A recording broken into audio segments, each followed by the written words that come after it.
Rafa really making history. Absolutely phenomenal. And Ace is the champion of the Intel Extreme Masters World Finals. Storm's still not quite done. MC is going to take this fight, though. 3 seconds left.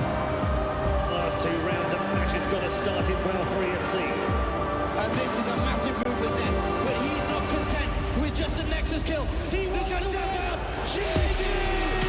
And it's all done. And Charlotte's winning. Unbelievable Rogue with a 4-0 victory over Classic. And they did it again in the grand finals. It's Norby!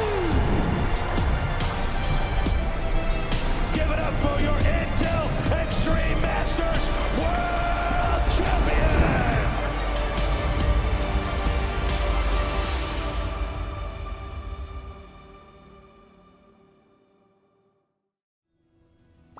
And welcome back, everyone. Welcome back to the final day. Welcome back to the final open qualifier of the IEM Katowice 2024 qualifiers. I'm, of course, host Light VIP, and with me, I'm joined for the first time in years, Poppy. It's been far too long. It's myself and Ashenberg. Yo, what's up? I haven't missed too many casts, have I? You don't cast that often, right? It's fine, Poppy. It's been decades, Poppy. It's been centuries. Oh my god. Yeah, it's been a minute. I missed you, Poppy. I missed you. But here, while I have you, I have some TvTs for you. I have some TvTs. Just for Ashen. I don't know how I feel about that, but I am ready. I'm fully ready. Because down here in the bottom right hand corner, we have got a friend of the stream, a friend of ours. It is for Platinum Heroes, Vindicta or Mix. And spawning in the top left hand corner, we have as opponent, we have the German Terran player. We haven't casted him in quite some time. It is NoMercy.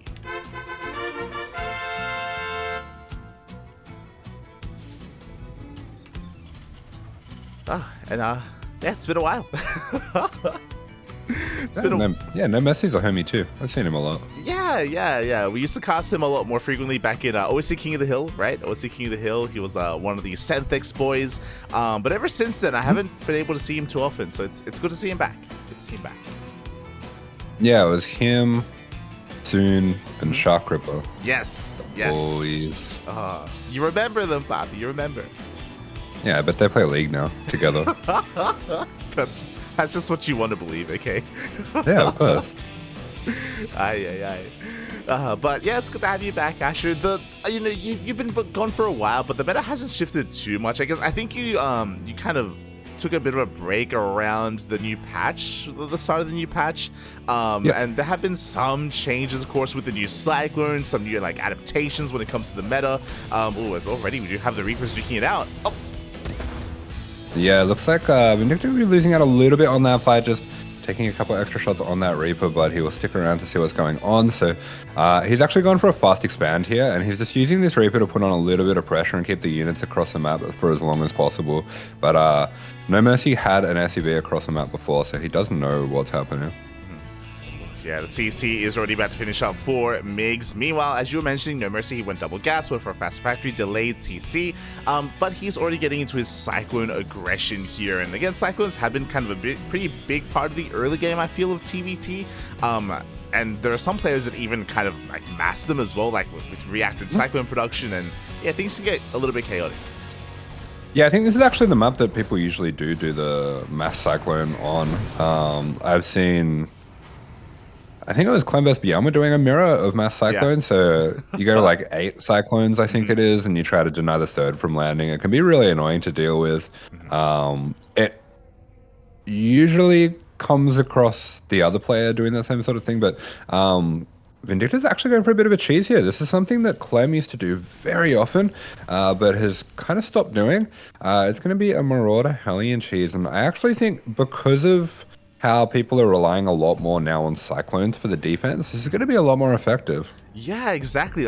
Really interesting, as you were saying, we're just rushing into Concussive Shell. We have Hellions on the way, and the Medics as well to drop across the map. And I mean, thankfully for NoMercy, he's getting into a faster tank production, actually. He's already got a second tank on the way, which will help, but he has to be careful to be caught out. The Marauders, they can still chew through not just Cyclones, but also tanks.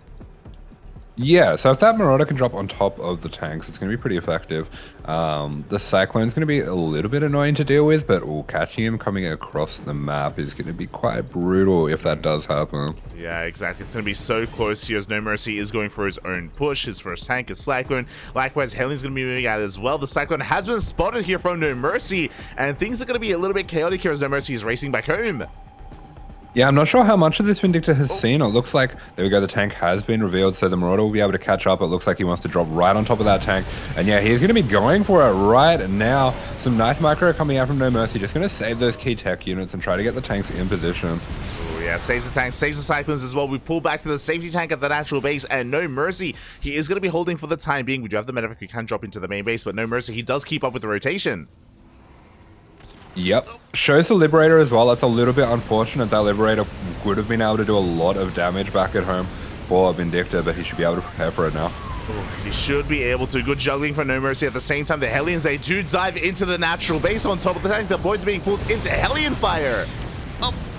Yeah, gonna get some okay damage on the SCVs, only 3, probably not exactly what he was looking for there, but gets the Hellions out of there. And have to remember as well that he did in fact go for a fast expand, so he's economically ahead on top of this. It looks like a fairly even game to me though, and this attack's gonna be scary coming out from NoMercy if he does choose to counterattack. Yeah, I mean, NoMercy is kind of keeping up in the economy overall. We do see Migs moving out through the map. He does have some sort of Hellions to try to catch his opponent here as NoMercy, he's committing to a main push. The Liberator staying with the main army as well. The tanks have been spotted and Migs is in position. Yeah, pulls back the Hellion because he is, you know, he's still pretty young. He has been saying that because he's 23 now, he's an old man, but that is, of course, only old man in StarCraft terms. Yeah, exactly. You know, retired at this point already, Smudge. So the armies are going to be sieging her in the center of the map. We had to disable on the Dropper sorry, on the medevac even, which was interesting. The Liberator does take a lot of damage, and NoMercy, he doesn't engage, he does back off. Yeah, the name of the game here for Vindicta is just slowing down NoMercy. NoMercy's army's bigger, but if Vindicta can keep him sieging in the middle of the map, stop him from getting a position on the natural, he should be absolutely fine here. Yeah, and so far he's done a great job at buying that time, as you mentioned. Still gathering up more energy on that Raven. We do have a third CC already finishing up here for Migs. Likewise, I can say the same for NoMercy. Still just working on that orbital as well, working on that next step. And NoMercy still just trying to find a way across the map, even including a couple of Vikings as well. But Migs actually has a Viking lead with 2 more popping out. Yep, so he should be fine against this Liberator push, which is definitely going to be helping him out. I'm not sure if he knows about this push coming in here. So yeah, the Liberator's going to get the siege. Good reactions coming out from Vindicta, but this position is starting to get a little bit scary. The Liberator goes down. That's a huge advantage for Vindicta here. And this is definitely a big overextension by NoMercy. Yeah, exactly. Very limited anti-air here. The Vikings go down. The Liberator as well, he has to back off. And Migs with the air control, he's going for a counterattack. Yeah, this air control is absolutely brutal. We can see Vindicta already producing some Liberators, and behind this, NoMercy, he's actually transitioning into mech, so this is a really vulnerable point for him. Oh, it really is. The Vikings, they land, they try to catch these tanks. It looks like 1, 2 tanks going to be going down as well. That was a bit of an expensive trade. A lot of Vikings did go down, but that may just be worth it because Migs, he's not stopping. Yeah, I think Vindicta's smelling blood here. That was definitely a bit of a brave trade here, but yeah, he is sieging right on top of these tanks. Not even going to siege at all, just going to try to shoot through these units. It looks like he wasn't aware that it's actually going to be mech here, and this was not a great trade, but I think it's good enough. Yeah, not the best trade here from Migs. He's going to be able to get on top of 1 more tank and just barely get within range of the 3rd CC. Out of range of the other tank. Still has 1 Viking in the air. The boys are going to be pulled though. Yeah, really nice split of the units there. Vikings going to land. The Vikings chew through SCVs so quickly here, but the mine, that is quite cute. Oh, that's unfortunate. He got so close to killing those tanks, and that's got to hurt. Yeah, they're so low. I mean, we should be able to land the Vikings, and there we go. The tanks are going to eventually be cleaned up. That was 9 dead SCVs, and 1 tank still stands. Yeah, 1 Viking there for 2 tanks. Fantastic trade there. Wouldn't have been such a bad thing to see a mule coming out there from Migs, but he is going to be pushed back. That wasn't the most effective push. I think he got a little bit excited there, and now he's going to have to play out the game against Mac. Yeah, exactly. You know, landing all those Vikings, diving on the army. Like, I don't blame Migs, but as you mentioned, clearly wasn't really aware of what he was moving into, what he was up against, and now NoMercy he holds, and now the game is going to be slowing down here. Migs forced to take a 4th base on on location, still has like an economic lead, but it's going to be difficult to kind of break the entrenched meching player here in NoMercy. Yeah, but Vindicta, he's not a player that minds going to the late game. He's very comfortable playing things out, and you can see that already. He's got his sensor towers set up. He's actually put up some turrets to defend from libs, so he's got these turrets all in the corner behind his mineral lines so that he doesn't get backstabbed by liberators, and that's because he's not going to be making any Vikings. He's just going pure medevac, and he's going to be just going nuts with the drops. Yeah, and I'm all for it here as he's going for a doom drop towards the natural. The turrets, they're not done, by the way, a couple seconds too late, and we do get into the natural base. So do see NoMercy is going to be reacting, is going to be responding, but SCVs are going down.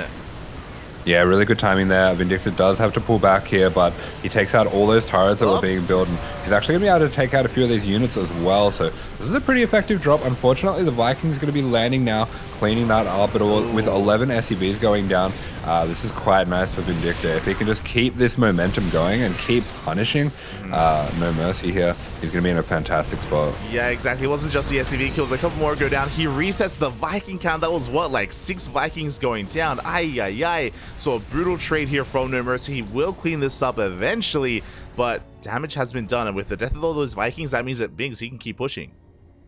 Yeah, 16 SCVs, 6 Vikings, a handful of tanks as well. That's exactly what you want. And this kind of drop style, if you can get this going before the turrets get up, that's ideal here. So that was some perfect timing. And now the third is going to be a little bit exposed. You can start blanket dropping over these tanks. Yeah, the carpet bomb is real here as we get on top of the tanks. There's 3 of them, but they should all go down. We only have a couple of Vikings.